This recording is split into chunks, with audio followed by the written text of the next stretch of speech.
Space capsule की crash landing हुई। उसके अंदर एस्ट्रोनॉट सैम मौजूद थी। रेस्क्यू टीम ने उसे तुरंत बाहर निकालकर एक बोट पर बैठाया और हॉस्पिटल ले गए। थोड़ी देर बाद जब सैम होश में आई तो उसे बहुत चक्कर आ रहे थे। उसने आसपास देखा तो एक पेन हवा में तैरता हुआ दिखाई दिया। जब उसने उसे छूने की कोशिश की तो कुछ लोग अचानक कमरे में आ गए और जब उसने दोबारा पेन को देखा तो वो ट्रे पर पड़ा था। फिर अचानक ही उसे उल्टी आने लगी। डॉक्टर ने समझाया कि तुम्हारी जैसी हालत है उसमें वहम हो जाता है, बहुत नॉर्मल है। उन्होंने सैम से कुछ सवाल किए ताकि उसकी मानसिक हालत को समझा जा सके। जब सैम ने पेन के बारे में बताया तो डॉक्टर्स कहने लगे कि इतने समय से तुम बिना ग्रेविटी के जी रही थी, चीजों को तैरता देखने की तुम्हें आदत हो गई है, इतनी चिंता मत करो। उसका हाथ थोड़ा सूजा हुआ था पर टूटा नहीं था, शायद लैंडिंग के समय चोट लग गई होगी। उन्होंने सैम से पूछा कि हुआ क्या था। सैम ने बताया कि मिशन कंट्रोल ने मुझे एक स्पेसिफिक लोकेशन बताई थी और सब कुछ सही चल रहा था, पर फिर शायद मेरा स्पेस कैप्सूल किसी चीज से टकरा गया और फिर तेजी से नीचे गिरते वक्त मैं बेहोश हो गई। डॉक्टर्स ने कहा कि किसी चीज ने कैप्सूल को छेद दिया था। तुम्हारा हेलमेट भी टूटा हुआ था, शायद अंतरिक्ष में तैर रहा मीटियोर का कोई टुकड़ा होगा। उन्होंने उसके सूट के पार्टिकल्स को जांच करने के लिए भेजा था। बाद में सैम से उसका पति मार्क और बेटी इजी मिलने आए, लेकिन क्वारंटाइन की वजह से वो सिर्फ शीशे के पीछे से ही बात कर पाई। उसके पिता विलियम भी वहाँ आए। उसे बताया गया कि सरकार भी नासा के साथ साथ इन्वेस्टिगेशन करेगी, क्योंकि जैसे ही तुम्हारा स्पेस कैप्सूल धरती में एंटर हुआ कुछ बहुत ही अजीब सी फ्रीक्वेंसी मिली थी। सरकार ने सैम के लिए एक खास घर का इंतजाम किया जहां वो न्यूज रिपोर्टर्स से दूर रहकर आराम से ठीक हो सके। डॉक्टर मिशेल सैम को वहां ले गई और घर दिखाया। उसने बताया कि सरकार ने 1950 में इस जगह को वेपन टेस्टिंग के लिए खरीदा था और अब इसका इस्तेमाल कुछ जरूरी लोगों को ठहराने के लिए किया जाता है। बाहर एक टेलीस्कोप भी लगाया गया था ताकि सैम अंतरिक्ष को मिस न करे। जब सैम ने टेलीस्कोप का इस्तेमाल करना चाहा तो एक तेज आवाज हुई और उसके सर में दर्द होने लगा। साथ ही उसे कुछ अजीब तस्वीरें दिखने लगी। मिशेल ने उसे संभाला और कहा कि ये सब कुछ आम है। उसने सैम से कहा कि अगर नाक से थोड़ा बहुत खून आए, अजीबोगरीब चीजें तैरती हुई दिखें तो ज्यादा ध्यान मत देना। तुम्हें ठीक होने में थोड़ा समय लगेगा, थोड़ा आराम करो। 2 महीने बाद तुम्हारा टेस्ट होगा, उसके बाद ही अगला मिशन मिलेगा। हर रोज डॉक्टर्स उसे सुबह सुबह चेक करने आते थे। एक दिन सैम को बहुत तेज सर दर्द हुआ, लेकिन बुखार नहीं था। उसने अपने हाथ की बैंडेज हटाकर देखी तो बहुत बुरा सा निशान पड़ गया था। फिर जब वो थोड़ा सामान रख रही थी तो अचानक नाक से खून निकलने लगा। तभी उसकी दोस्त वैल का वीडियो कॉल आया। बात करते करते सैम एकदम चुप हो गई और बाहर की तरफ देखने लगी। वैल चिल्लाने लगी, सैम सैम इधर देखो ना, कहाँ देख रही हो। तभी सैम का ध्यान अचानक से हटा और उसने कहा कि मुझे लग रहा है बाहर कोई है। जब उसने कैमरा बदला तो एक परछाई वहाँ से गई। वैल ने उसे कहा कि अपने सिम्टम थोड़े कम बताइयो ताकि काम पे जल्दी वापस भेज दें तुझे। कॉल के बाद घर की लाइट्स टिमटिमाने लगी और एक कमरे से तेज आवाज आई। सैम वहाँ गई तो देखा कि जमीन पर पानी और मिट्टी थी और दरवाजा खुला हुआ था। वो बाहर गई और टेलीस्कोप से जंगल को देखा। कुछ हरकत हुई पर फिर गायब हो गई। उसने एक पत्थर उठाकर उस जगह फेंका जहाँ हरकत हुई थी, लेकिन असल में कुछ उसके घर की छत पर था। तब उसके दिमाग में फिर वही अजीब सी आवाजें आई और उसने लोगों और क्रैश होने वाली साइट की यादें देखी। अगली सुबह जब सैम उठी तो उसने देखा कि उसके हाथ पर बैंडेज नहीं थी और निशान और ज्यादा बढ़ गया था। जब वो ब्रेकफास्ट बना रही थी तो उसने देखा कि एक अंडा हवा में तैर रहा है। जब उसने छुआ तो अंडा हिलने लगा, पर जब उसने छोड़ भी दिया तो भी अंडा हवा में ही था। पर जैसे ही डॉक्टर्स आए उसका ध्यान भटका, अचानक से अंडा गिरकर टूट गया, यानी वो हवा में तो था। डॉक्टर्स ने फिर से उस पर कई टेस्ट किए। एक्सरसाइज के दौरान उसके पैर में झटका लगा, लेकिन उसने कहा नहीं नहीं ठीक है, सब कुछ नहीं हुआ। टेस्ट के बाद सैम थक गई और उसने थोड़ी आइसिंग की। मिशेल ने कहा कि टेस्ट थोड़े मुश्किल हैं, लेकिन नासा के लिए जरूरी हैं। उसने पूछा कि कोई सिम्टम तो नहीं है, पर सैम ने अपनी दोस्त के कहे मुताबिक झूठ बोल दिया कि सब कुछ सही है। डॉक्टर्स के जाने के बाद सैम ने मार्क को कॉल किया। उसने कहा कि जब मैं पूरी तरह ठीक हो जाऊंगी ना तो फिर फैमिली ट्रिप पे चलेंगे तीनों। इसके लिए मार्क ने मना कर दिया। उसने कहा कि इजी बिना बात कंफ्यूज हो जाएगी, उसे लगेगा कि हम साथ हैं, सब कुछ सही है। फिर जब डाइवोर्स लेंगे तो झटका लगेगा उसे। ये सुनकर सैम को बुरा लगा। उसने कहा कि अभी पक्का थोड़ी है कि डाइवोर्स लेंगे, अभी तो हम बस बात कर रहे थे ना। उनकी बातों से पता चलता है कि इजी अडॉप्टेड है और सैम और मार्क एक दूसरे से अलग हो रहे हैं क्योंकि सैम बस अपने काम में ही बिजी रहती है। मार्क और इजी के लिए उसके पास समय ही नहीं है। खैर तभी इजी ने वहाँ आकर अपनी ड्राइंग दिखाई जिसमें उसने स्पेस में कुछ लोग बनाए थे।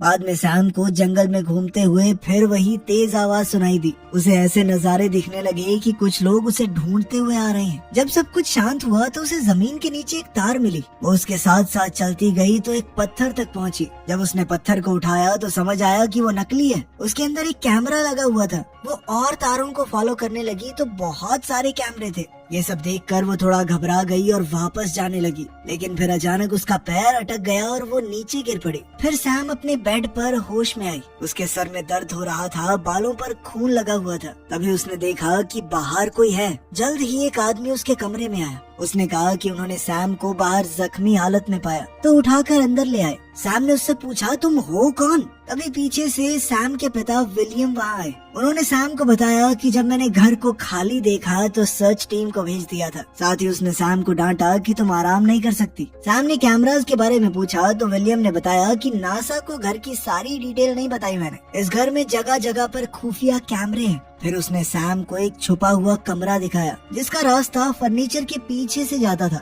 नीचे एक बहुत बड़ा एरिया है जहाँ बहुत जरूरी लोगों को छुपाया जाता है। विलियम ने कंप्यूटर को ऑन किया तो सारे कैमरास की फुटेज स्क्रीन पर दिखने लगी। उसने बताया कि इमरजेंसी में ये घर अपने आप को बंद कर सकता है। इसके ऊपर एक बहुत ठोस परत आ जाएगी। इस घर के अंदर खुद को बचाने के सिस्टम भी लगे हैं। ये घर दुश्मन पर हमला भी कर सकता है पर उसकी तुम्हें जरूरत नहीं पड़ेगी। जब विलियम वहाँ से गया तो स्क्रीन्स में अचानक कुछ खराबी आने लगी। सैम ने अपना हाथ देखा, उसका निशान बाजू तक पहुँच गया था। उसने फोटो खींचकर वैल को भेजी कि देख तो ये क्या हो गया है। वैल ने कहा कि इसकी आइसिंग कर ढंग से, ठीक हो जाएगा। शाम को सैम जकूजी में रिलैक्स कर रही थी। अचानक हवा रुक गई और सैम को जंगल से अजीब आवाजें सुनाई दी। सिर्फ एक सेकंड बाद हवा फिर से तेज चलने लगी। इससे घबरा कर सैम अंदर चली गई। उसने मार्क को कॉल किया लेकिन उसने फोन नहीं उठाया। तभी अचानक लाइट्स झपकने लग गई। सैम ने फ्लैश लाइट पकड़ी और बालकनी पर गई पर उसे कुछ भी अजीब नहीं दिखा। जब वो वापस अंदर आई लाइट बिल्कुल बंद हो गई और एक अजीब सा मॉन्स्टर दरवाजे पर खड़ा था। सैम थोड़ी देर तक शॉक में चली गई।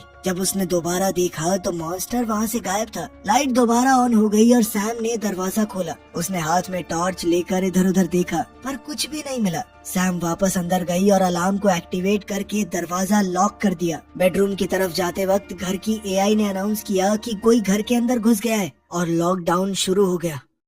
मेटल पैनल्स ऊपर उठकर सारे दरवाजे और खिड़कियों को बंद करने लगी और अब सैम अंदर ही लॉक हो गई। उसने तुरंत अपने फोन से कॉल करने की कोशिश की पर फोन में टावर नहीं आ रहे थे। फिर वही तीखी चीखने की आवाज उसके कानों को दुखाने लगी। सैम ने पीछे से आवाज सुनने पर मुड़कर देखा पर वहाँ कुछ भी नहीं था। पास के कमरे से दहाड़ने की आवाज आई और सैम डरी हुई नीचे की तरफ भाग गई। वो क्रीचर बड़ी तेजी से उसकी तरफ बढ़ रहा था। आवाजें भी बढ़ने लगी तो सैम लाइट के स्विचेस के पास गई और सारे बटन दबा दिए पर कुछ नहीं हुआ। बाहर निकलने के दरवाजे भी नहीं खुले। तभी कमरे के दरवाजे का हैंडल हिलने लगा पर जैसे ही सैम ने फ्लैश लाइट ऊपर डाली वो रुक गया। कुछ देर बाद सैम ने दरवाजा खोला और बाहर चेक करने लगी और खिड़की के पास रखा एक पौधा हिलने लगा। सैम ने अब तो डर कर वो टॉर्च भी गिरा दी। उसने हड़बड़ाकर जल्दी से टॉर्च वापस उठाई और प्लांट को देखा। तभी एक अजीब से हाथ ने शीशे को छुआ और सैम चीख पड़ी। वो नीचे भाग गई और अपने पिता के दिखाए हुए बंकर एरिया में चली गई। अब वो कैमरास की मदद से बाहर देखने लगी।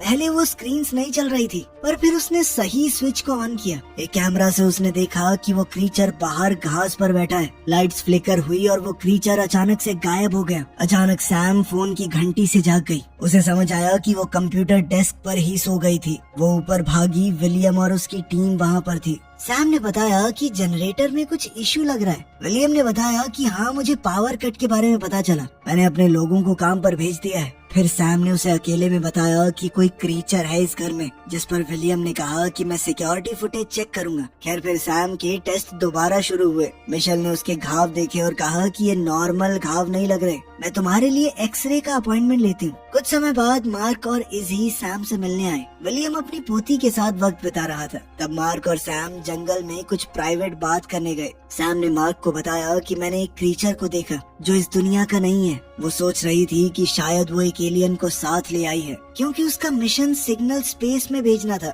मार्क कुछ बोलने ही वाला था पर इजी आ गई। फिर विलियम और सैम कैमरास को चेक करने गए। जिस वक्त पर सैम ने मॉन्स्टर को देखा था, कैमरास वहाँ ग्लिच करने लगे, लेकिन घास पर कोई मॉन्स्टर नहीं था। विलियम ने कहा कि बेटा तुम ज्यादा सोच रही हो, तुम्हें आराम की जरूरत है, आराम करो। विलियम ऊपर चला गया तो सैम ने कंप्यूटर से पूरा घर स्कैन करवाया। कंप्यूटर ने 9 लोगों को डिटेक्ट किया जो परिवार और विलियम के लोग थे। कुछ देर बाद इजी, मार्क और सैम जंगल में वॉक करने गए। मार्क और सैम बातचीत कर ही रहे थे कि तभी उन्हें एक अजीब सी आवाज सुनाई दी और इजी अचानक से गायब हो गई। वो लोग इजी को ढूंढने लगे, तभी अचानक इजी उनके पीछे से आ गई। उसके हाथ में एक मरा हुआ कीड़ा था। जंगल की सभी झाड़ियों में कीड़े तीखी आवाज करने लगे। एक कीड़ा पेड़ से टकरा गया। इस सब से थोड़ा डर कर वो लोग घर की तरफ भागे। अब जंगल से हजारों कीड़े बाहर निकल आए। परिवार घर में छुप गया और खिड़कियों पर सब कीड़े चिपक गए। रोशनी पूरी तरह ढक दी गई।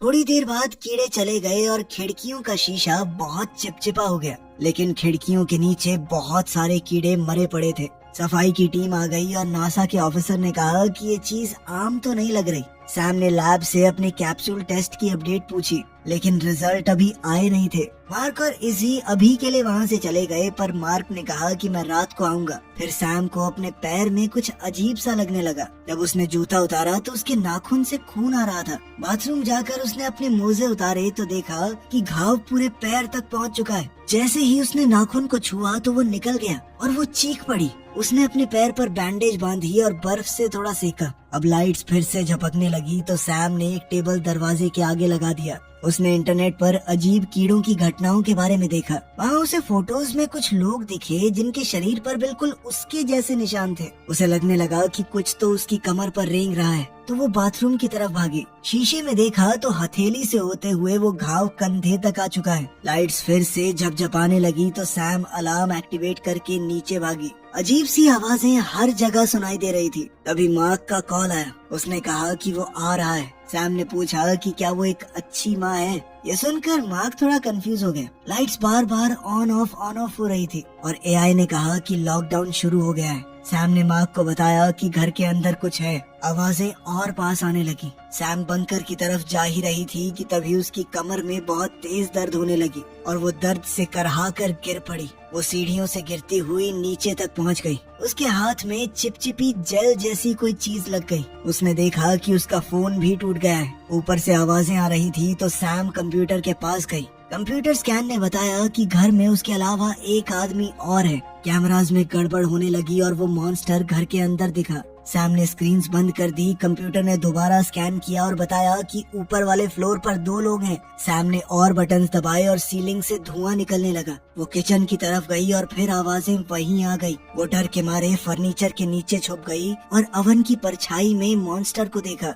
मॉन्स्टर ने सैम को नहीं देखा और वहाँ से चला गया। जब वो दरवाजे की तरफ भागी तो दूसरा मॉन्स्टर आ गया और उसे दोबारा से छुपना पड़ा। मॉन्स्टर जैसे ही गया तो सैम दरवाजे से भाग गई। सैम बाथरूम में छुप गई और फर्नीचर से दरवाजा रोककर बंद कर दिया। उसका घायल हाथ दर्द करने लगा। उसने बैंडेज उतारा तो उसकी स्किन पर अजीब सा कुछ लगा था। वहीं वो मॉन्स्टर्स दरवाजा तोड़ने की कोशिश कर रहे थे। इसके बाद सैम शावर एरिया में छुप गई। तभी उसकी नजर एक वेंट पर पड़ी। उसने तुरंत लात मारकर पैनल खोल दिया और अब वो उस वेंट के अंदर घुस गई। बाहर मार्क और इजी घर के पास पहुँचे। उन्होंने देखा कि बिल्डिंग लॉकडाउन में है। मार्क ने सैम को कॉल करने की कोशिश की पर कॉल नहीं लगा, इसीलिए वो उतरकर गाड़ी से बाहर आया और चेक करने गया। इजी ने आसपास कुछ देखा और वो अपने आप भागकर बाहर आई। मार्क उसके पीछे गया और उसने देखा कि इजी जंगल में दूर एक लाइट की तरफ उंगली दिखा रही है।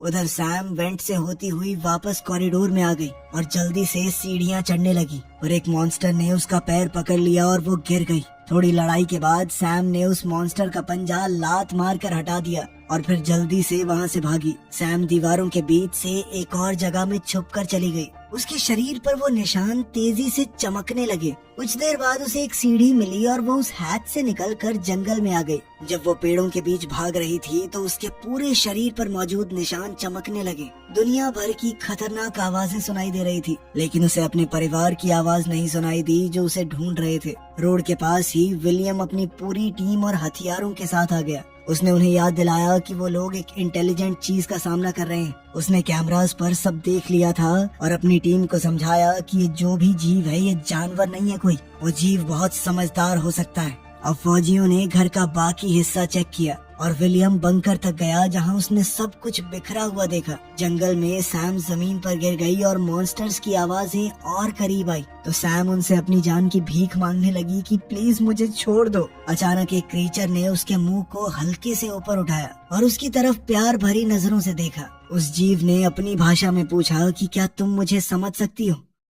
सैम ये सुनकर हैरान हो गई क्योंकि वो हर एक शब्द को समझ पा रही थी। उस जैसे ही और क्रीचर्स आ गए। पहला क्रीचर बोला कि उन्होंने सैम को बहुत याद किया। सैम ने पूछा कि तुम हो कौन? क्रीचर ने कहा कि हम तुम्हारा परिवार हैं। इससे सैम बहुत कंफ्यूज हो गई तो उस जीव ने अपना माथा सैम के माथे पर रखा और कहा कि याद करो। अब सैम को पहले वाले विजन्स क्लियर याद आए। पता चला कि सैम खुद एक एलियन है और उसका परिवार बहुत साल पहले धरती पर क्रैश हुआ था। विलियम की टीम ने उन्हें पकड़ने की कोशिश की थी तो एलियंस भाग गए। इसी भाग दौड़ में सैम अपने परिवार से अलग हो गई तो उसने एक डिवाइस का इस्तेमाल करके अपने शरीर को बदल दिया, इंसानी रूप ले लिया। जब विलियम ने उसे ढूंढा तो वो बिल्कुल एक छोटी सी बच्ची जैसी लगी। जब विलियम को इस छोटी बच्ची का कोई माँ बाप नहीं मिला तो उसे गोद ले लिया। उसके एलियन परिवार ने कभी उसे ढूंढना बंद नहीं किया। उन्हें पता था कि ये नकली रूप कुछ साल बाद खत्म हो जाएगा और वही लोग उसके कैप्सूल को छेड़ने आए थे।